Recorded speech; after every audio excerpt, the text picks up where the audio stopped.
ചങ്ങായിമാരെ, turmeric glass magic trend. വിലക്കയറ്റം കൂടാൻ ആഗോളതലത്തിൽ ഇതൊരു ട്രെൻഡ് ചെയ്യുന്നു. ടർമറിക്കിന്റെ വില കൂടും, അതിന്റെ കൂടെ വേറെ എല്ലാ മസാല പൗഡറിന്റെ വില കൂടും.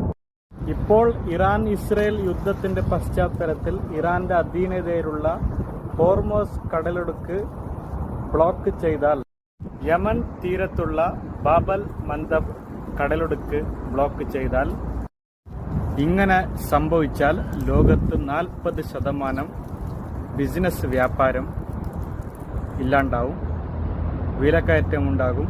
ഇന്ത്യ, ചൈന ഉൾപ്പെടെയുള്ള രാജ്യങ്ങൾക്ക് നല്ല രീതിയിൽ ബാധിക്കപ്പെടും. അതുകൊണ്ട് ചങ്ങായിമാരെ, വെറുതെ ഇല്ലാങ്ങും മഞ്ഞപ്പൊടി കളയണ്ട. ഗ്ലാസ്സിലിട്ടിട്ട് നിങ്ങൾ ഒരു ദിവസം അതിന് വില കൊടുക്കേണ്ടി വരും. മഞ്ഞപ്പൊടിക്ക് വില ജാസ്തിയായെങ്കിൽ എല്ലാ സാധനത്തിനും മസാലപ്പൊടിക്കെല്ലാം വില ജാസ്തിയാകും. അതുകൊണ്ട് ശ്രദ്ധിച്ചിട്ട് മഞ്ഞപ്പൊടി യൂസ് ആക്കണം. ഓക്കെ.